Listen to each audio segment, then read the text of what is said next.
There seems to have been a little confusion around the TV license following my recent video, helpfully pointed out by Chilly John Carney and one of you, my viewers, who sent me his video.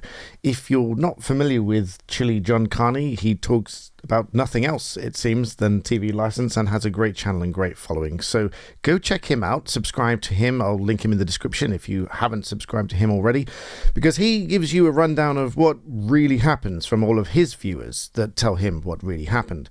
So just to clear things up a little bit from my previous video, when I did that video about all of your devices in your house could be a television receiving piece of equipment, that is correct, but the reason I described it like this in the law is because I was getting emails from people saying that they let them in and have a look around, and other people did videos of them letting them come in and looking around, and I think that's dangerous for many reasons that John will tell you over on his channel. But I can tell you from the legal perspective that if they do come in, TV licensing that is, if they do come into your house without a warrant, I might add, and have a look around, they just might take any of the information or glean any of the devices that you've got within the property and use that to try to get a warrant against you. Granted, there may not be very many of them. I don't have the statistics.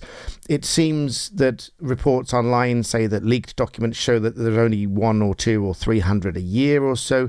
But the other statistics that you should be aware of are that around 50,000 people a year are prosecuted under the TV license legislation, and 92% of those are convicted, many of whom have just pled guilty, but many of them actually go to trial. And on the evidence that's likely to come with the prosecution, they will usually have some evidence, and the magistrates clearly seem to believe that they are guilty of the offence.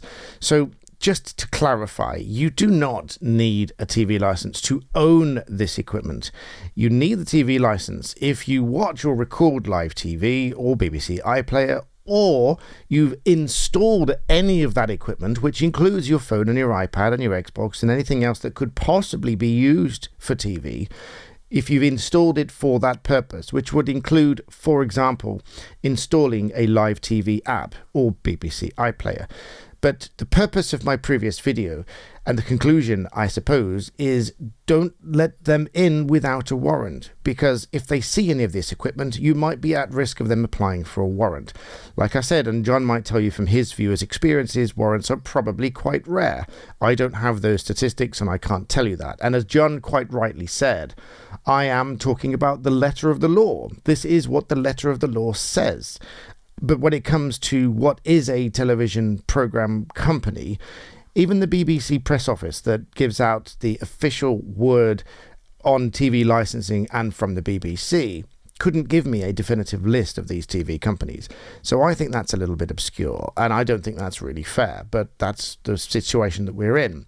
But as per the letter of the law, that's what it says. You are under a duty to provide assistance to anyone that has a warrant to visit the property, and they're only going to get the warrant if they have some evidence to get that warrant in the first place.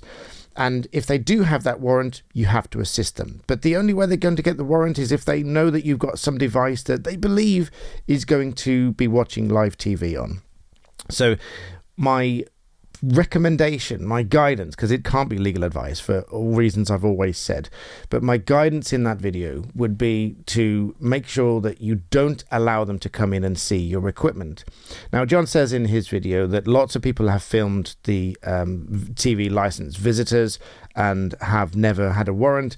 That's their experience, and that's fine. From a legal perspective, not that this is legal advice, but from a legal perspective, I have to take a more cautious view, even if it's just guidance to you, because my reading of the law says that they could apply for a warrant on the basis that if you have a mobile phone that could be receiving live TV, and they've got any reason to suspect that you're receiving live TV on your phone or whatever it might be, they might apply for a warrant. Like I said, however rare they are, that's another matter. But the letter of the law says that they could do so. And again, as I said, around 50,000 people a year are prosecuted for TV license offences. And many people just pay for a license out of fear of being prosecuted. Now, I don't think that's right either. But at the same time, do yourself a favour, go watch John's channel, because He has lots of viewers, experience sending him letters, and spends far more time on TV licensing than I ever possibly could. So check him out in the description. I think it's a great channel. I'm subscribed myself. We've exchanged emails in the past. And so go and check him out for what people actually experience. So for the letter of the law, come to me. And for some people's real experiences, go to John. Thank you for watching.